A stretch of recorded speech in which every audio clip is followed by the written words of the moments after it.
नमस्कार साथियों। तो आज अपना लेक्चर सीरीज़ जो अपनी जर्नल्स की चल रही है उसमें थर्ड लेक्चर है और आशा करता हूँ कि कल जो डाला था अपना वीडियो वो सभी को पसंद आया होगा और उसको कंटिन्यूसली पढ़ें। कोई भी क्वेरी हो तो मुझे ज़रूर कमेंट बॉक्स में कमेंट करें, उसको ज़्यादा से ज़्यादा शेयर करें और फिर हम एक बार उसको पूरा लास्ट में कंपाइल भी करेंगे जब ये लेक्चर्स कंप्लीट हो जाएंगे। तो हम आज का लेक्चर चालू करते हैं।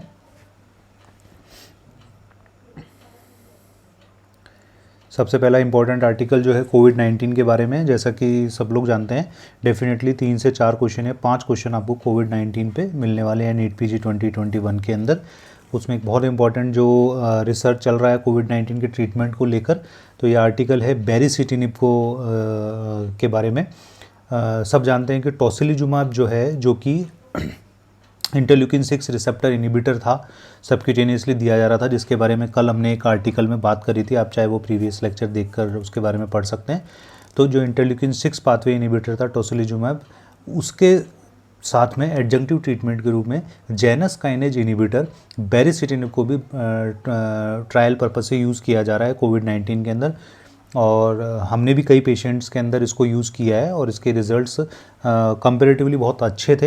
हालांकि अभी जल्दबाजी होगी ये कहना कि ये बहुत कोई ऐसी बहुत इम्पॉर्टेंट थेरेपी है, क्योंकि अभी ज़्यादा नंबर ऑफ़ पेशेंट्स का डाटा हमें चाहिए। तो अभी इसके बारे में बस आपको ये याद रखना है, बेरिसिटिनिब का यूज़ किया जा रहा है। Baricitinib it's a Janus kinase inhibitor. Basically इसको हम रूमेटॉइड आर्थराइटिस के पेशेंट्स के अंदर यूज़ कर रहे हैं। अभी ऑलरेडी अप्रूवल मिला हुआ है इसका यूएस एफडीए से, बट कोविड-19 के अंदर इसको रीपर्पजिंग करके यूज़ करने का प्रयास किया जा रहा है।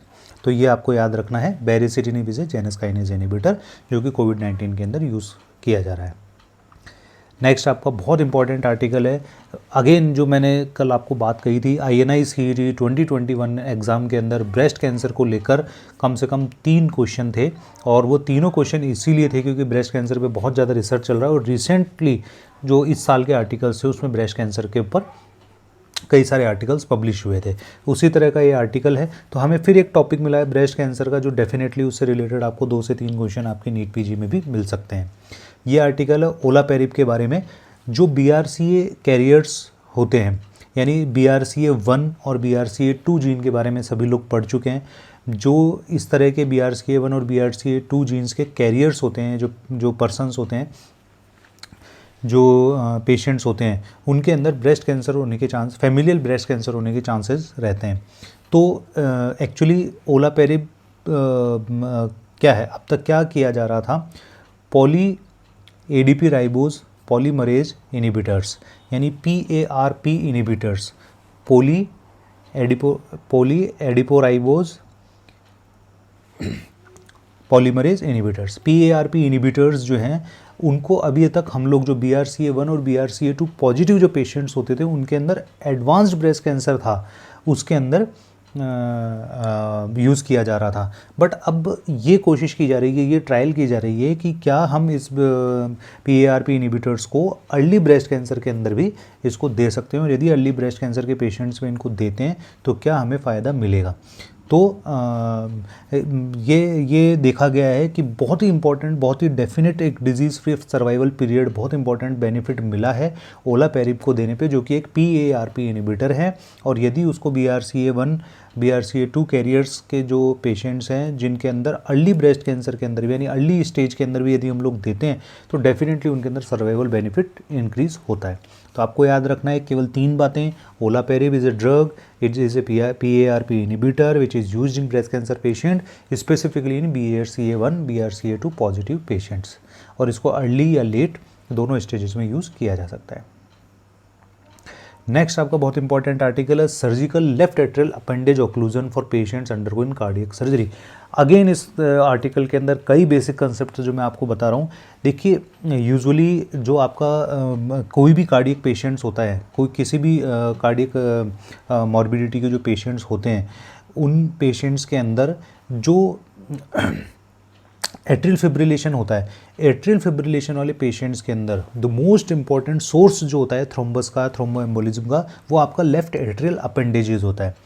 Left atrial appendages left atrium के साथ में जुड़ा हुआ जो पार्ट है वो होता है। और उसी के अंदर यूजुअली थ्रोम्बस फॉर्मेशन होता है एट्रियल फिब्रिलेशन वाले पेशेंट्स के अंदर, और यहीं से ये थ्रोम्बस माइग्रेट करके एम्बोलाई बना के आपको CVA के अटैक्स देता है। इसलिए एट्रियल फिब्रिलेशन के जो पेशेंट्स होते हैं उनके अंदर हमें लाइफ लॉन्ग एंटीकोएगुलेशन थेरेपी हमें देनी होती है ताकि उनको स्ट्रोक के चांसेस कम रहें।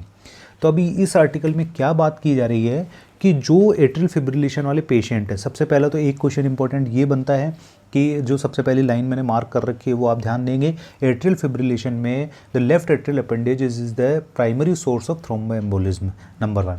नंबर 2, जो भी एट्रियल फिब्रिलेशन के पेशेंट्स होते हैं उनके अंदर फ्यूचर रिस्क ऑफ स्ट्रोक कितना है, फ्यूचर रिस्क ऑफ स्ट्रोक कितना है उसको डिटरमाइन करने के लिए हम लोग जो स्कोरिंग करते हैं that is CHED A2 DS2 VASC scoring होती है, वो हम लोग करते हैं। तो इस स्कोरिंग के थ्रू हमें ये पता चलता है कि आगे फ्यूचर में स्ट्रोक होने के चांसेस यानी कितने ज़्यादा हैं। और जब ऐसे पेशेंट जिनके अंदर CHED यानी CH-A2 DS2 VASC score more than 2 है, 2 और मोर देन 2 है, उनके अंदर हमें लॉन्ग टर्म एंटीकोगुलेशन देना होता है।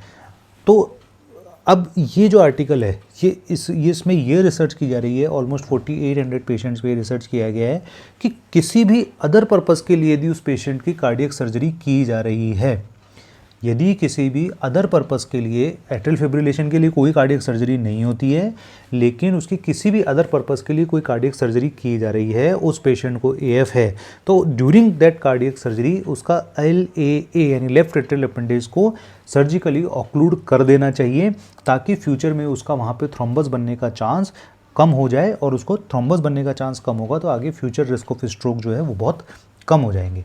तो ये डेफिनेटली इसके अंदर ये जो इंपॉर्टेंट चीज़ बताई गई है जो हमें याद रखनी है। तो कुल मिला के क्रक्स ये है कि कार्डियक सर्जरी, ऐसे पेशेंट जिनके अंदर कोई कार्डियक सर्जरी की जा रही है और जिनको AF है, उनके अंदर during that particular cardiac surgery आपको लेफ्ट एट्रियल अपेंडेजेस को भी ऑक्लूड कर देना चाहिए सर्जिकली ताकि फ्यूचर थ्रोम्बोएम्बोलिज्म के रिस्क कम हो जाएं। बट बशर्ते ये ध्यान रखना है कि उनका CHA2 DS2 VASC risk score 2 या मोर देन 2 हो। तो आप देखिए इस आर्टिकल में आपके कितने सारे इंपॉर्टेंट क्वेश्चंस बन गए हैं। एट्रियल फिब्रिलेशन से रिलेटेड आपको ज़रूर पढ़ के जाना है, डेफिनेटली 2-3 क्वेश्चन आपको मिलने वाले हैं।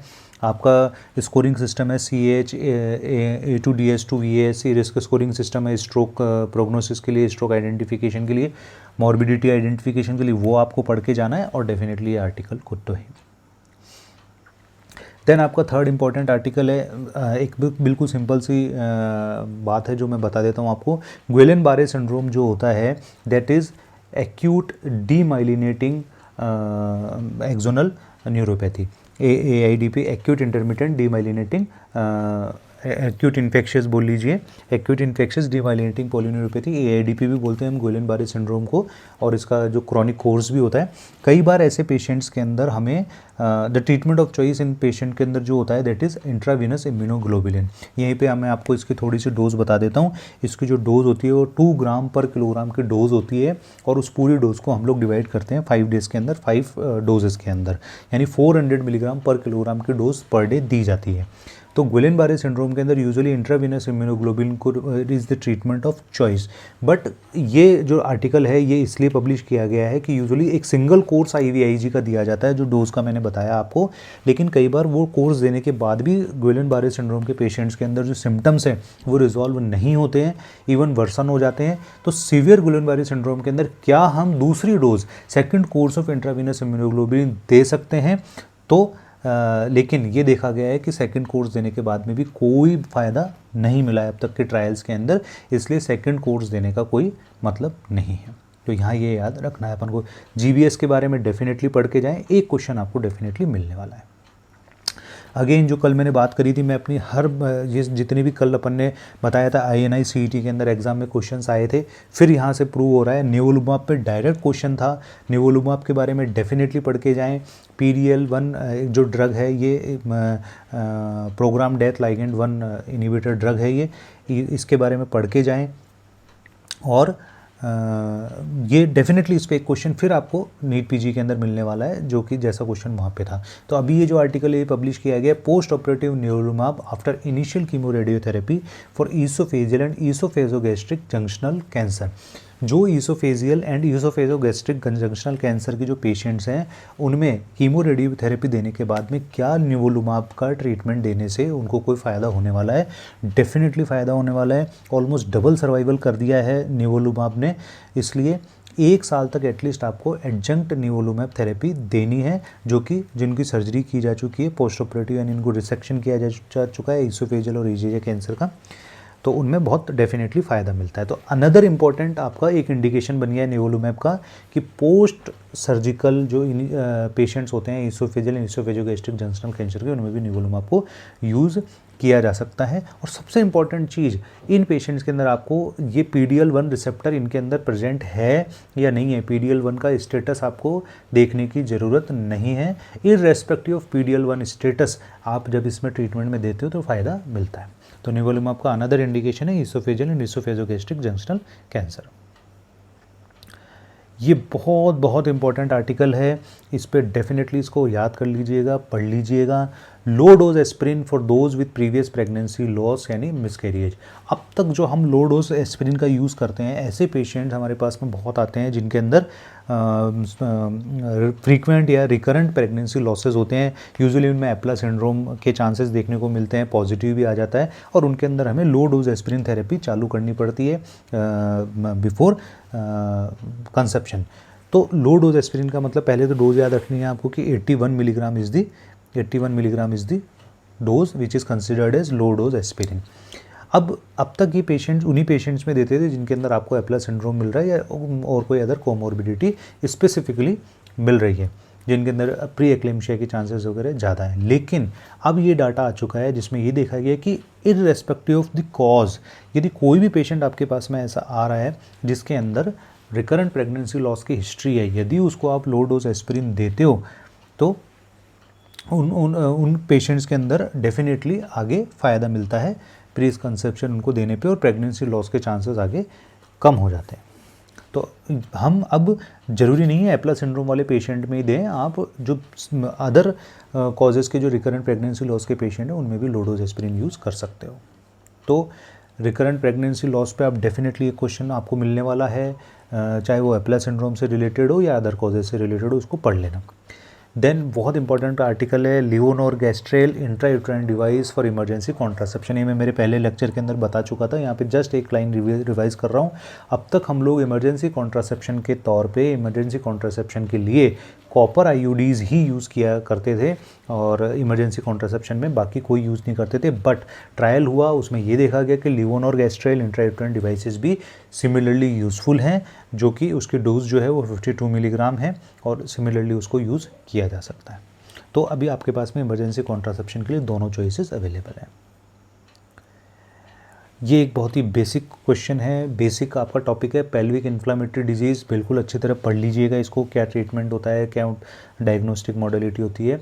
इसका जो आर्टिकल पब्लिश हुआ है उसको ट्रीटमेंट को लेकर हुआ है कि anaerobic coverage for treatment of pelvic inflammatory disease. अब तक ये होता था कि जो ट्रीटमेंट दिया जाता था माइल्ड टू मॉडरेट PID के अंदर, माइल्ड टू मॉडरेट PID के अंदर जो ट्रीटमेंट दिया जाता था वो या तो हम इंजेक्टेबल में सेफ्ट्राक्सोन देते थे या फिर डॉक्सीसाइक्लिन ऐड करते थे, यानी इंजेक्टेबल में सेफ्ट्राक्सोन एंड डॉक्सीसाइक्लिन हम असाइन करते थे।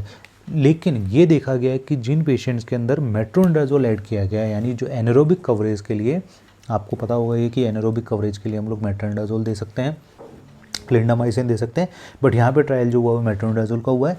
तो मेट्रोनिडाजोल को जब एनारोबिक कवरेज के लिए यूज़ किया गया 500 milligram twice a day for 14 days, तो क्लिनिकल इंप्रूवमेंट रेट्स बहुत अच्छे थे। इसलिए अब ये माना जाता है कि PID का ट्रीटमेंट यदि आप कर रहे हैं तो आपको सेफ्ट्राक्सोन एंड डॉक्सीसाइक्लिन के साथ साथ मेट्रोनिडाजोल देना चाहिए। तो ये डायरेक्ट आपको क्वेश्चन पूछा जाएगा, which of the drug has been approved और should be considered for anaerobic coverage in PID patients, that is metronidazole. Doses 500 milligram BD। Similarly gonococcal infection के लिए आर्टिकल पब्लिश हुआ है, डेफिनेटली इसको पढ़ लीजिएगा, बहुत ही बेसिक टॉपिक है। Single dose ceftriaxone for treatment. अभी तक क्या हो रहा है कि गोनोकोकल इन्फेक्शन के लिए ट्रीटमेंट के लिए इन्होंने नया जो CDC ने नया अपना प्रोटोकॉल डिफाइंड किया है, उसमें सेफ्ट्राक्सोन को प्रेफर्ड ड्रग बताया है। इसको हम कैसे दे सकते हैं? सिंगल इंट्रामस्कुलर डोज है 500 मिलीग्राम की, जिनका वेट 150 मिलीग्राम से 150 किलो से कम है, या फिर 1 ग्राम की डोज है जिनका 150 किलो से ज़्यादा है। तो आप बिल्कुल ध्यान दीजिए इस बात पे कि 150 किलो से कम जो वेट के पेशेंट हैं उनमें single dose intramuscularly 500 milligram gonococcal infection के लिए, या फिर 150 किलो से ज़्यादा उनके लिए 1 ग्राम की डोज, ये याद रखनी है। पहले ये करते थे कि लो डोज का सेफ्ट्राक्सोन और साथ में एजिथ्रोमाइसिन देते थे। तो अभी ये ध्यान रखना है अपन को कि सिंगल डोज सेफ्ट्राक्सोन को इस डोज में हम लोग यूज़ कर सकते हैं। Very very important question definitely आपको मिलने वाला है नीट PG 2021 के अंदर कि CAD के अंदर लेटेस्ट ड्रग प्रोफाइलिक्सिस के लिए कौन सी अप्रूव की गई है US FDA के द्वारा। तो कोल्चिसिन इज़ द ड्रग। जितनी भी हमारी नॉन कम्युनिकेबल डिजीज़ चल रही हैं उनमें जो इस समय रिसर्च चल रहा है वो इनके इन्फ्लामेशन को लेकर चल रहा है। ये देखा गया है कि diabetes is a chronic inflammatory state, ये देखा गया है कि CAD is a chronic inflammatory state. तो जो भी ड्रग एंटी इन्फ्लामेटरी ड्रग्स हैं उन पर ट्रायल चल रहा है। इवन एंटी इन्फ्लामेटरी जो आपके मोनोक्लोनल एंटीबॉडीज़ हैं उन पर ट्रायल चल रहा है कि उनको हम नॉन कम्युनिकेबल डिजीज़ में यूज़ कर सकते हैं या नहीं कर सकते। इसी तरह से कोल्चिसिन पे भी रिसर्च किया गया है। कोल्चिसिन का well documented anti inflammatory effect होता है और इसलिए CAD के पेशेंट के अंदर, क्योंकि क्रॉनिक इन्फ्लामेशन एक रिस्क फैक्टर है, तो कोल्चिसिन को आप यूज़ कर सकते हैं। 0.5 milligram of colchicine once daily. ये देखा गया जिन पेशेंट्स के अंदर कुछ नहीं दिया गया और जिन पेशेंट के अंदर 0.5 मिलीग्राम ऑफ कोल्चिसिन दिन में एक बार दी गई, उनमें आगे फ्यूचर रिस्क मायोकार्डियल इन्फार्क्शन के बहुत कम हो जाते हैं। केवल क्या साइड इफेक्ट है? स्मॉल इंक्रीज इन माइल्जियाज आपको मिल सकते हैं। सो कोल्चिसिन 0.5 मिलीग्राम और 0.6 मिलीग्राम वंस डेली देनी चाहिए हमें। तो it's a new drug for coronary artery disease prevention के लिए, आगे फ्यूचर रिस्क के लिए। देन आपका सेकंड अनदर आर्टिकल है antiplatelet therapy for transcatheter aortic valve implantation. सबसे पहले तो आपको ये समझना है कि what is transcatheter aortic valve implantation. इसका शॉर्ट फॉर्म में हम इसको टावी बोलते हैं। इवन रिप्लेसमेंट जब बोलते हैं तो उसको टावर भी बोलते हैं, TAVR। ये आजकल बहुत चल रहा है। क्या है ये चीज़? थोड़ा कॉस्टली सर्जरी है, लगभग 25 to 30 लाख के करीब इसका खर्चा आता है, क्योंकि जो उसका इम्प्लांट आता है एओर्टिक वाल्व वाला वो काफ़ी कॉस्टली आता है। अभी तक बाहर से आता था, अभी इंडियन भी उसका वर्जन बन रहा है। इस सर्जरी में क्या करते हैं? यूजुअली हमें जब भी एओर्टिक वाल्व रिप्लेस करना होता है तो हमें ओपन कार्डियक सर्जरी करनी पड़ती है, लेकिन अब उसको हम ट्रांसकैथेटर के थ्रू ही एओर्टिक वाल्व को इम्प्लांट किया जा सकता है। तो ये वो सर्जरी है, इसमें इम्प्लांट स्पेसिफिक इम्प्लांट यूज़ किया जाता है। तो बात यहाँ ये हो रही है इस आर्टिकल में कि अब तक ये था कि ड्यूअल एंटीप्लेटलेट थेरेपी आपको देनी होती थी, life long dual antiplatelet therapy देनी होती थी, जिनमें आपने टावी किया है। अब तक ये मान के चल रहे थे, बट अब ट्रायल चल रहा है कि क्या सिंगल एजेंट से भी हमें फ़ायदा मिल सकता है। तो जो नई रिकमेंडेशन है वो आपको याद रखनी है कि intermediate term dual antiplatelet therapy, यानी इनिशियली जब भी टावी होता है उसके बाद में 3 से 6 महीने तक आपको ड्यूअल एंटीप्लेटलेट थेरेपी देनी है, और उसके बाद में आपको life long single antiplatelet therapy से भी सिमिलर बेनिफिट्स मिलेंगे। देन ये बहुत इंपॉर्टेंट क्वेश्चन है। जो इस तरह के क्वेश्चन आते हैं कई बार दिए जाते हैं, 4 बड़े बड़े सेंटेंस होते हैं किसी टॉपिक को लेकर। अगेन एट्रियल फिब्रिलेशन पे इसलिए बार बार कह रहा हूँ मैं कि एट्रियल फिब्रिलेशन को आप पढ़ लीजिएगा अच्छी तरह, डेफिनेटली आपको 2-3 क्वेश्चन उस पर मिलने वाले हैं।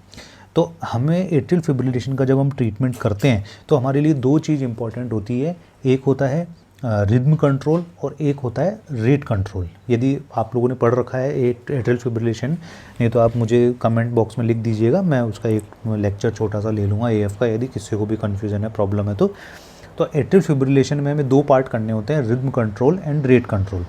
रेट कंट्रोल के लिए हमारे पास में बहुत सारी ड्रग्स अवेलेबल हैं, रिदम कंट्रोल के लिए हमारे पास में बहुत कम ड्रग्स अवेलेबल हैं। तो ये हमेशा एक आर्गुमेंट रहा है कि रेट कंट्रोल ज़्यादा इम्पॉर्टेंट होता है या रिदम कंट्रोल ज़्यादा इम्पॉर्टेंट होता है। तो अब इस पे जब रिसर्च किया गया तो ये देखने में आ रहा है कि जितना जल्दी हम AF के पेशेंट्स होते हैं उनमें रिदम कंट्रोल स्ट्रेटजीज़ को फॉलो करते हैं, उतना ही अच्छा हमें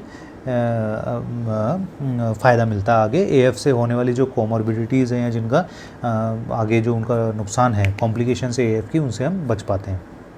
यानी early initiation of a rhythm control strategy for most early AF patients meeting the criteria for high risk as defined in the trial. तो हमें रिदम कंट्रोल स्ट्रेटेजी फॉलो करनी चाहिए रेट कंट्रोल की बजाय। रेट कंट्रोल तो करना ही करना है, बट रिदम कंट्रोल स्ट्रेटेजी को ज़्यादा हमें वेटेज देना चाहिए। एंड देन आपका ये health care workers at risk for human papilloma virus exposure. देखिए अब तक ह्यूमन पैपिलोमा वायरस की जो भी वैक्सीन्स हैं उसके पर्टिकुलर एज ग्रुप था कि जो रिप्रोडक्टिव या बिफोर मीनार्की, इसको जब हम फीमेल्स के अंदर देते हैं जिनमें सर्वाइकल कैंसर का रिस्क बहुत ज़्यादा होता है, तो बिफोर मीनार्की देने का बेनिफिट सबसे ज़्यादा होता है। अदरवाइज़ रिप्रोडक्टिव एज ग्रुप की फीमेल्स को भी दी जा सकती है, बट जितना अर्ली देंगे उतना ही बेनिफिट ज़्यादा होता है। अब लेकिन इन्होंने ये रिसर्च किया है कि जो हेल्थ केयर वर्कर्स हैं उनके अंदर भी ह्यूमन पैपिलोमा वायरस का एक्सपोजर हो सकता है। देखिए कैसे हो सकता है, बहुत ही अच्छा एक माइन्यूट स्टडी की गई है।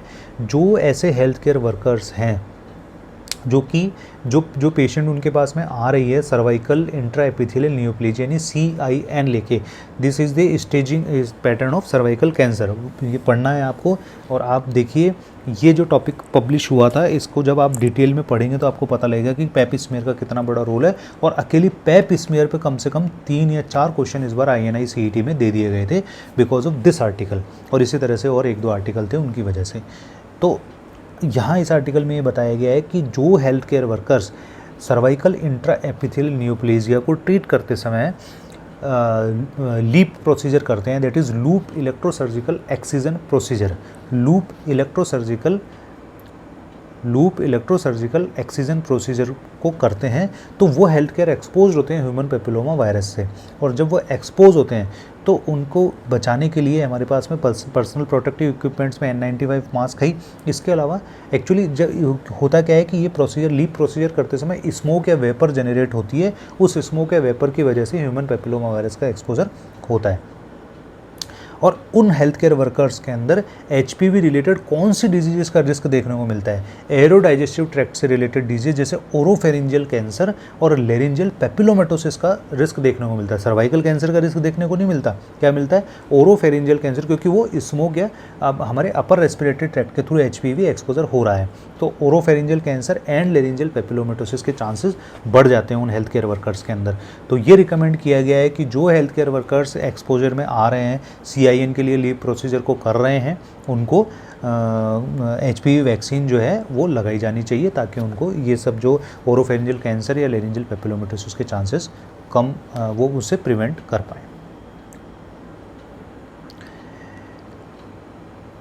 देन आपका है ये एक बड़ा छोटा सा सिंपल सा आर्टिकल पब्लिश हुआ था कि जो बच्चे ऐसे हैं जिनके अंदर एटॉपिक डर्मेटाइटिस होता है या फूड एलर्जी है, तो उनमें इमोलिएंट्स का क्या रोल है। तो daily skin moisturising in the early weeks of life didn't reduce the risk of atopic eczema at age but increase the risk of local skin infection. बहुत सारे जगह पे इमोलिएंट्स को प्रेस्क्राइब कर दिया जाता है कि भाई ये ड्राई स्किन हो जाती है एटोपिक डर्मेटाइटिस के अंदर, तो इमोलिएंट्स को फ्रिक्वेंटली यूज़ कीजिए। बट इस ट्रायल में ये देखने में आया है कि जितने ज़्यादा बच्चों के अंदर इमोलिएंट्स को यूज़ किया जा रहा है उनमें लोकल स्किन इन्फेक्शन के चांसेस बढ़ जाते हैं, अदरवाइज एटोपिक डर्मेटाइटिस में कोई विशेष फ़ायदा उनको नहीं मिलता है। तो यदि किसी बच्चों की चिल्ड्रंस की स्किन ड्राई है तो ही आप इमोलिएंट्स का यूज़ करें, अदरवाइज आपको नहीं करना है।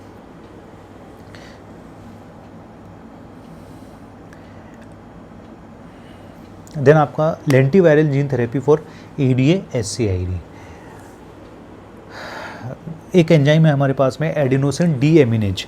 एडिनोसिन डी एमिनेज डेफिशिएंसी की वजह से हमें जो डिसऑर्डर मिलता है, जेनेटिक डिसऑर्डर मिलता है, that is severe combined immuno deficiency disease, SCID। Severe combined immuno deficiency disorder होता है, ADA की डेफिशिएंसी से होता है। याद रख लीजिए, बहुत इंपॉर्टेंट क्वेश्चन है, आ जाएगा, डायरेक्ट मिल जाएगा आपको आपके एग्जाम्स में। तो उसके लिए भी जीन थेरेपी चल रही है। अब प्रॉब्लम क्या है, अब क्या किया गया है, मतलब इस ट्रायल में क्या बताया गया है। देखिए हमारे पास में जीन थेरेपी के लिए 2 वेक्टर होते हैं जिनके थ्रू हम उस जीन को होस्ट के अंदर डालते हैं। या तो हमारे पास होते हैं रेट्रोवायरल वेक्टर्स या फिर हमारे पास होते हैं लेंटीवायरल वेक्टर। देखिए बहुत बेसिक कंसेप्ट बता रहा हूँ, आगे आके बहुत काम आएगा आपके जेनेटिक्स के अंदर और कई क्वेश्चंस में आगे भी काम आ सकता है।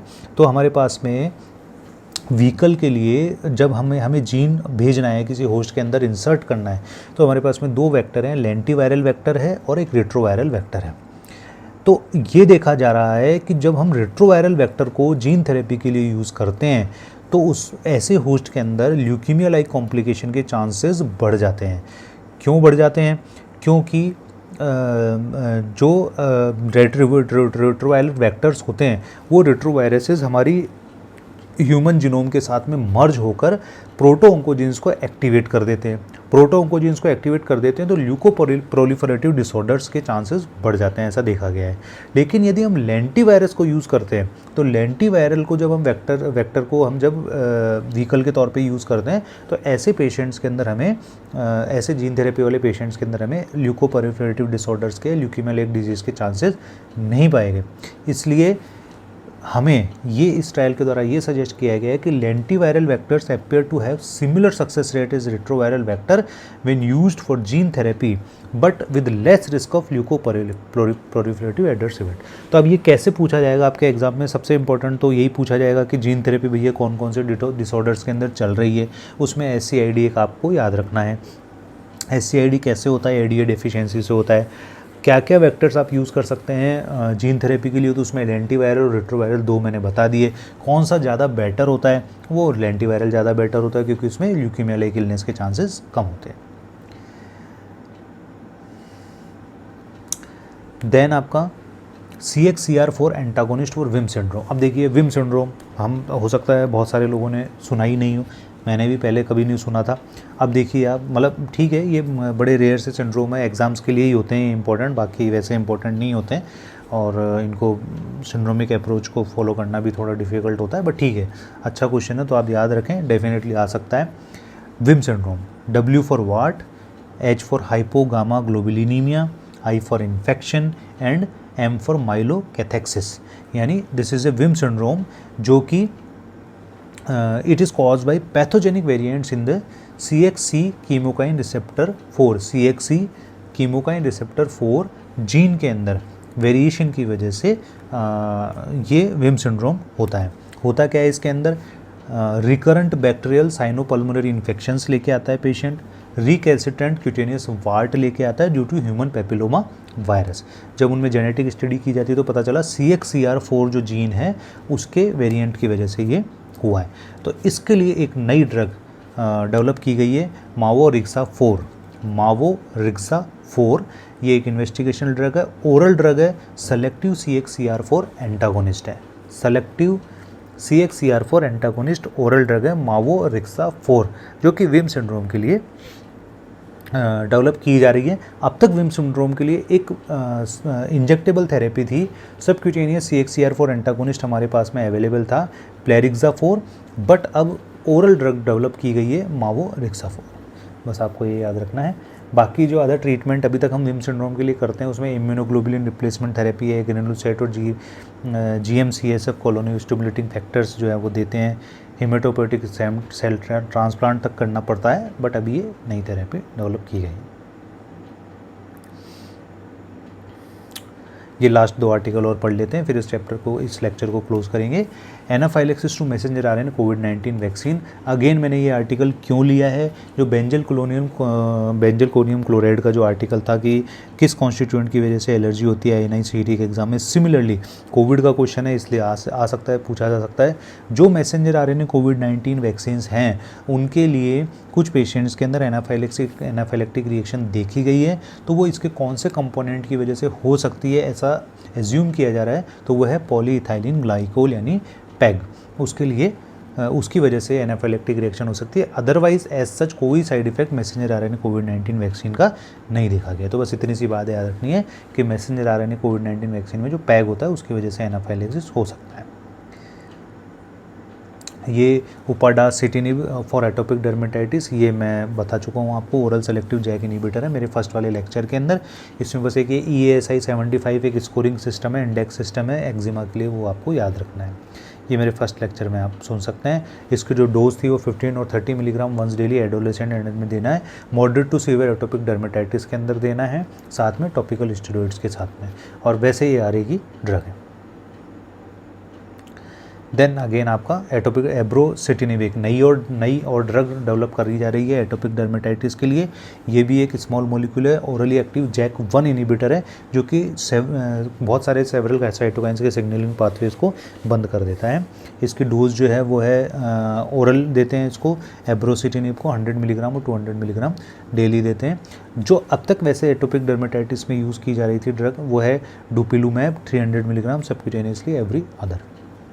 उसके बिल्कुल उसके कंपैरिजन ये वर्क कर रही है, इसलिए ओरल थेरेपीज़ डेवलप की जा रही है। देखिए अभी पूरी दुनिया में जितनी भी डिजीज़ है सबके लिए ये रिसर्च चल रहा है कि जितनी भी इंजेक्टेबल थेरेपीज़ है क्या हम उनको ओरल थेरेपीज़ के अल्टरनेटिव के रूप में ओरल थेरेपीज़ डेवलप कर सकते हैं क्या, तो वो सब प्रयास किया जा रहा है।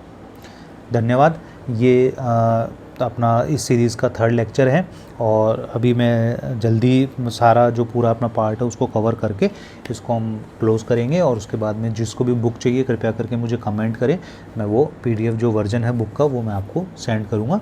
और कोई भी क्वेरी हो जो डेफिनेटली, और मैं ये देखने में आ रहा है कि बहुत सारे लोग इन वीडियोज़ को देख रहे हैं बट सब्सक्रिप्शन, आप प्लीज़ इसको सब्सक्राइब कीजिए, और कोई भी क्वेरी हो उसके लिए मेरे को बताइए। कई मेरे पास कल के लेक्चर के बाद में बहुत सारे मैसेजेस मेरे पास में आए हैं व्हाट्सएप पे, जिनमें कई लोगों ने कुछ टॉपिक्स के लिए मेरे को वीडियो बनाने के लिए बोला है, तो मैं जल्दी ही कोशिश करूँगा कि मैं उन टॉपिक्स पे भी वीडियोस आपके लिए डालूँ। और आप लोग जो भी रेस्पॉन्स दे रहे हो उसके लिए बहुत बहुत धन्यवाद, और देखते रहिए। सबको बेस्ट ऑफ लक, और किसी भी तरह की कोई क्वेरी हो तो डेफिनेटली मुझे मेल कीजिए। धन्यवाद।